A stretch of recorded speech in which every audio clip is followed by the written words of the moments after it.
Welcome to the studio. I'm Jacob Limpsett, c.w. Architects principal and owner. Today we're starting a video series. It's called the Custom Home Roadmap.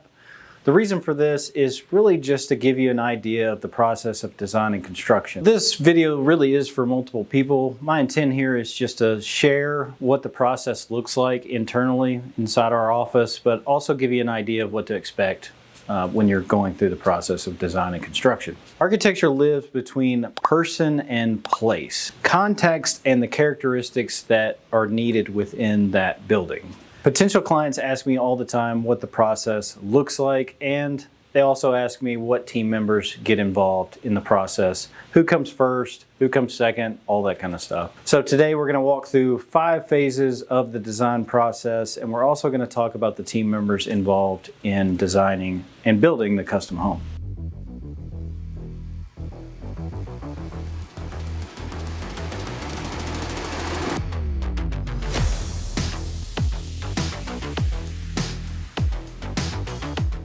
So what team members do you need to get started? Well, the first team member is of course going to be a realtor. You've got to find a piece of land. The next person you're going to need is going to be a surveyor. So we need a survey to actually start our process. So getting a survey is going to be an important first step after you find that piece of land. The next team member is of course your architect. And your architect's going to eventually hire sub-consultants under them in the later phases, but for now, you really just need to find a good architect. You also may want a landscape architect. So if you're doing something that has, a pretty extravagant landscaping, you want to do pools, water features, that kind of stuff, it may be important to go ahead and think about a landscape architect. Under a landscape architect, they may hire a civil engineer, but again, we'll talk about that a little bit greater detail later. General contractor is also an important team member, and really all of these team members are the first step. You're going to need pretty much everybody that we just listed out to really get the project started. Okay, so let's jump into the specific phases. So what we're talking about here is, again, the 5 phases of the design process. I have those listed out here. The way I like to think about pre-design is, of course, like I said before, it is about feasibility, gathering information from these characteristics that I'm about to go through with you. But the way you could think about it too is that we're moving things.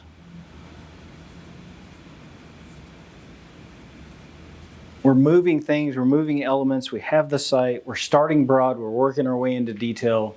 We're moving things tens of yards in pre-design. So where does the living room go? Where does the garage go?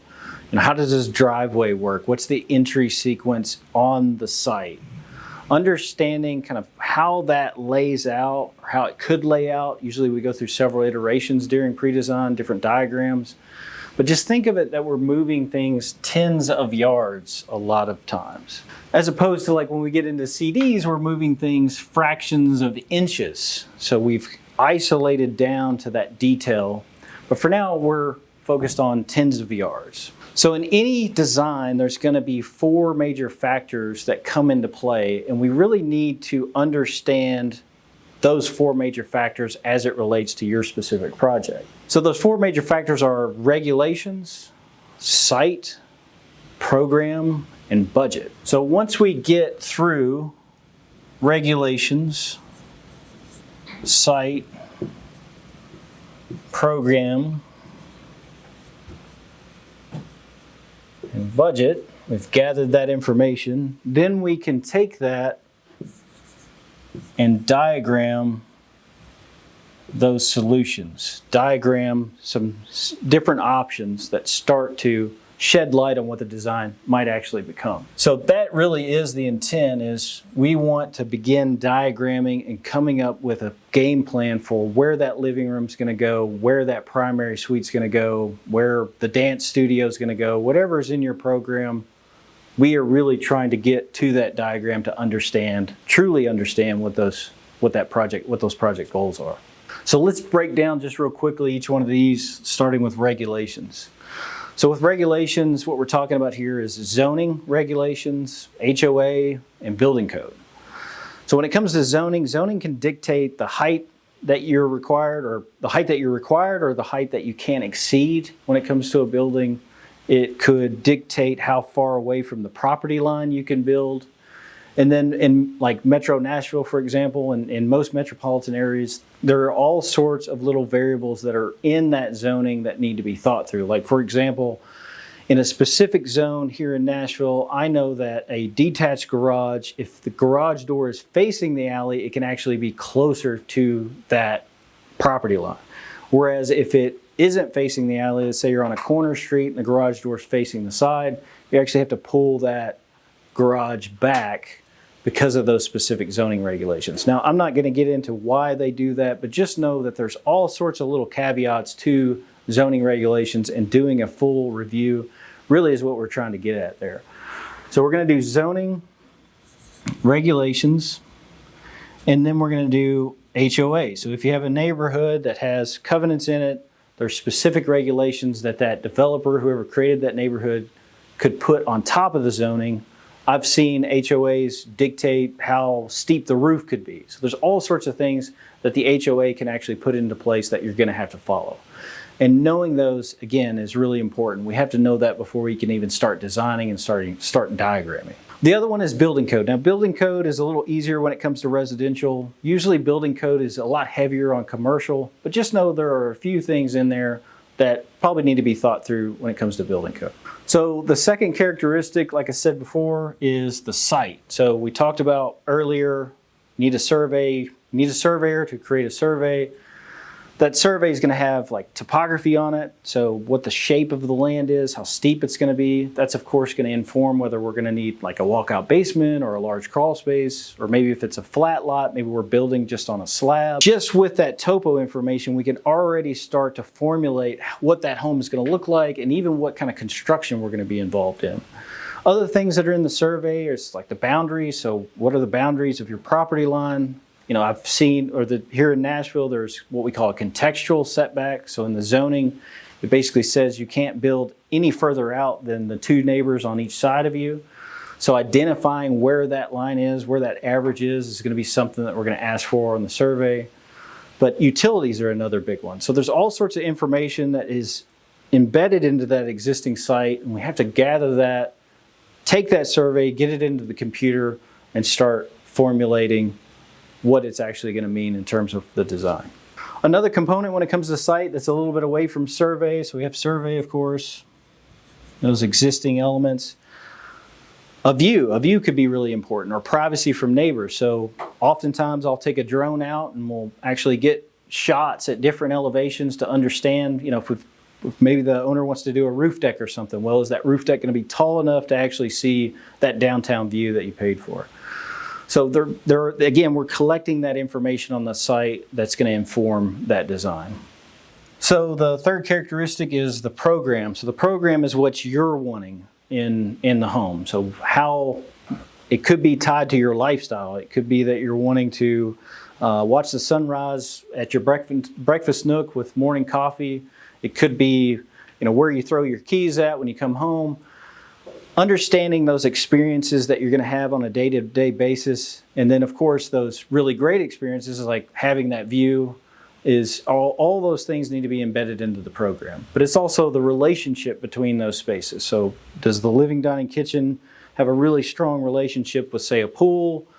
Whatever those characteristics are, we do an evaluation that tries to help us understand exactly what your intent is and where you're going to be. Like I said earlier, architecture lives between you and the site. So having that site information and having what you're bringing to the table or what you want in terms of functionality is really important.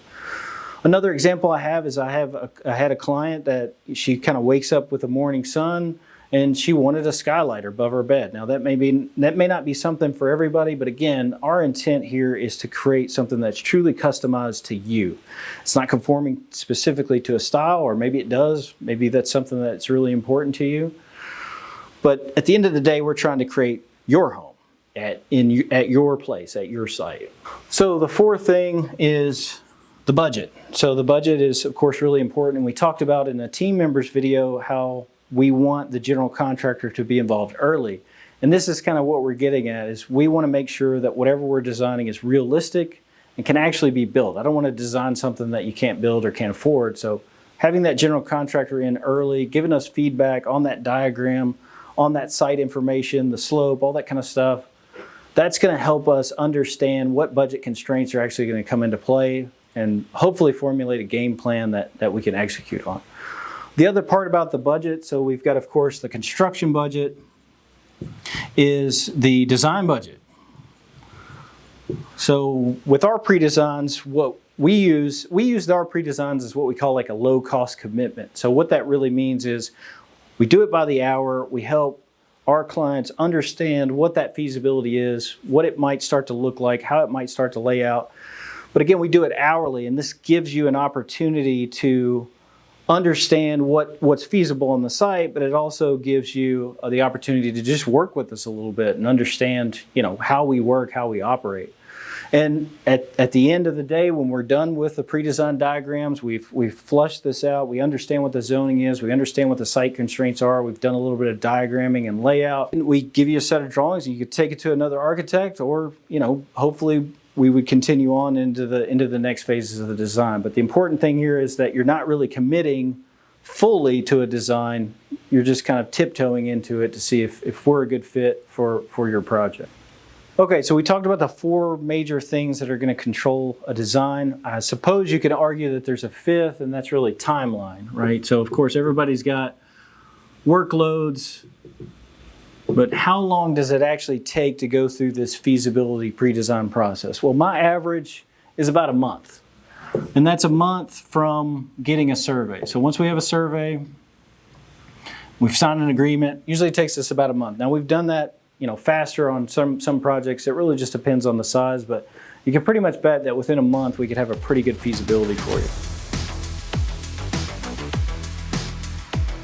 Okay, so the second phase of the design process is schematic design. Now you could of course argue that first one was pre-design, but let's not get into semantics. Now we talked about in pre-design how we're talking about tens of yards.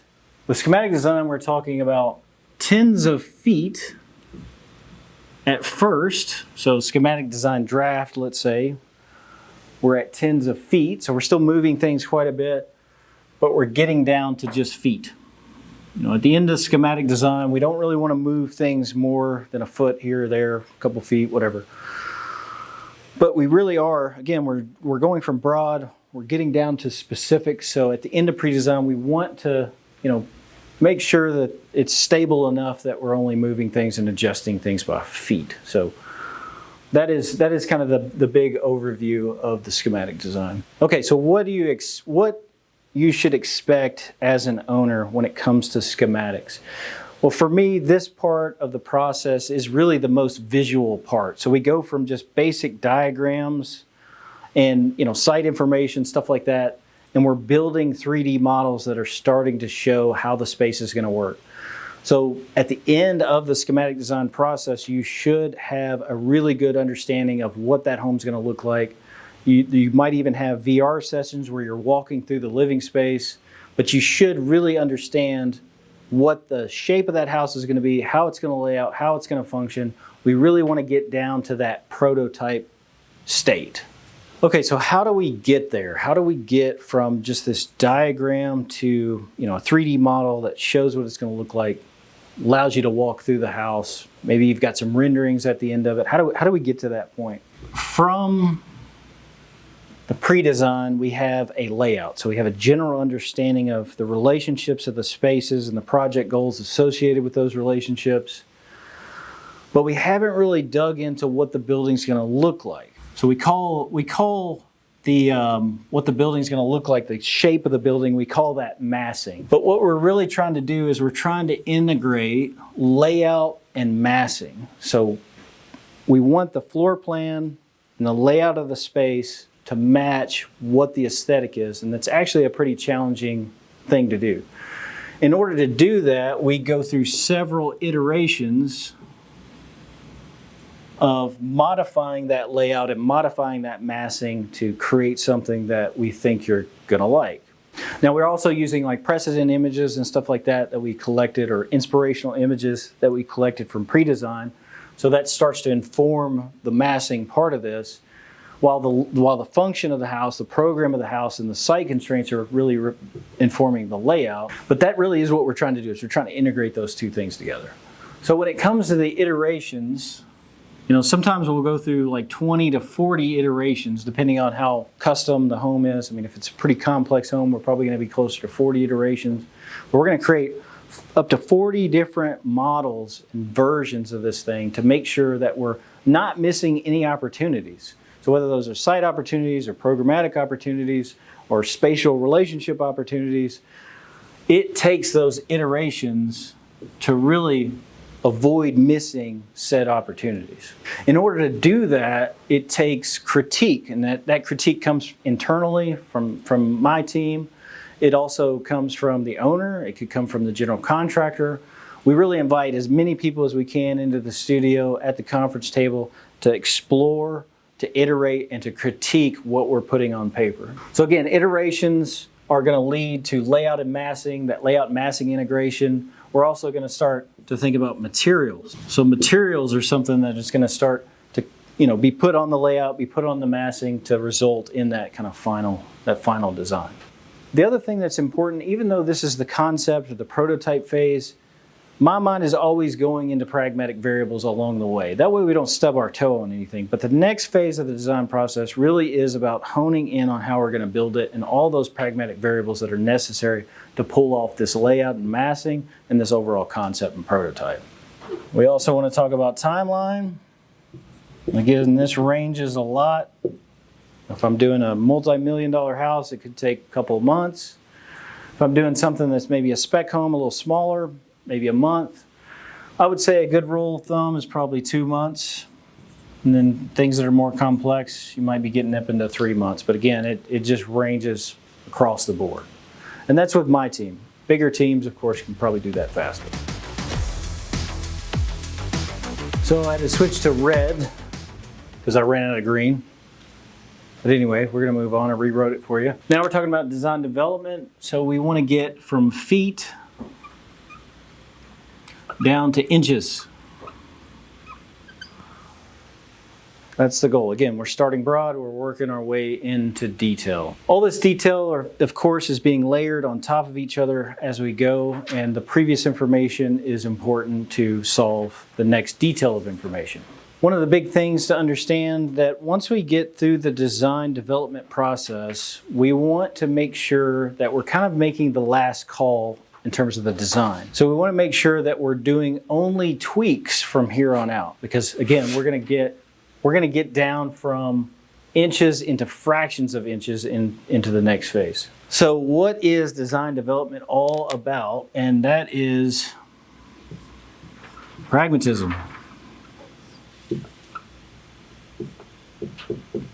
Pragmatism, taking that concept and making it buildable. That is the ultimate goal. So a lot of times architects, especially here in this office, we hire on structural engineers, MEP engineers at this phase of the design because we have that concept, we understand what the building's going to be, how it's going to be laid out, what it's going to look like. Now we need to size the beams, size the ductwork, figure out where the HVAC is going. All those kind of pragmatic elements, that next layer of information needs to be put into the design. And what's going to happen here is we're going to rock that design around. It's going to be moving inches, again, feet to inches. It's going to be moving around to make sure that we can fit those components together. So let's talk a little bit about what the architect's doing versus some of the engineering. Like we talked about before, the architect is like the general contractor. They're the hub on the design side. And structural engineering, SE, MEP engineering or mechanical, electrical, plumbing, interiors, interior design, even things like fire rating. We're still thinking about layout. We're thinking about, maybe we're thinking about windows, doors, what kind of products that we're using. All those things are going to be put to the test. So if the structural engineer says, hey, this beam's too small, we need to make it larger. Okay, how is that beam being larger going to impact the window? Or let's say the mechanical engineer wants to run a large duct. how is that ductwork going to interfere with that beam or that joist or whatever kind of framing member is involved in it. So it really does, the MEP calls out ductwork, it goes to the architect knows what the structural engineering is doing, so they're kind of coordinating back and forth between all these things. And our job ultimately is to make sure all those components and things are coming together. So the big thing when it comes to the architecture is just integrating all that stuff together and coordinating. So coordination is a big topic here. And there are things that are solely in our department, like thermal and moisture protection. So we're going to be looking at, we're going to be looking at thermal protection. So what does the energy code say we need as a R value or a resistance, thermal resistance value on the roof? And let's say the structural engineer is framing something, let's say they want to use a 2x10, let's say. Well, maybe there's not enough space for that insulation to actually fit and to conform with the energy code. So we really are working through all these things. Thermal's kind of in our court, fire ratings in our court. Those kind of things are just things that need to be navigated and coordinated and thought through. So again, we don't really want to go back into schematic design because we're figuring out all these things as it relates to this specific prototype. Now I say that, and of course, we all know that things change. This is construction, this is design. It's meant to be somewhat fluid, somewhat flexible as we work through it. So there are instances where we do have to, adjust the volume, adjust the layout. That's just kind of the nature of the beast. We just have to work through those things as we work through these more pragmatic things. But when it comes to moving the entire, bedroom suite over to the other side of the house, that really needs to be solved in the previous stage, because again, we're talking about tens of feet to feet versus feet and inches. Well, the timeline on this, again, I'm going to keep saying it, really just depends on the complexity. 2 to 3 months. You're going to be, of course, closer to 3 months if we're getting into a lot of glass walls, steel columns, complex footings, complex, systems, AV, complex ductwork. Those things kind of range, but I would say for the average, it's probably going to be between 2 to 3 months. Here at C.w. Architects, we're committed to great relationships that create great projects. To get started, go and fill out the contact form at the link below. There you'll find a free consultation from me. If you're not quite ready for a consultation yet, there's also a link below that'll sign you up for our custom home starter kit. This is just a series of emails to help you through the process, regardless of whether you use our services or not. At the end of this email series, you'll receive a final checklist that'll help you through your journey. You can take that checklist and work with any builder or any architect that you see fit. Thanks for watching. Hope to see you in the next video.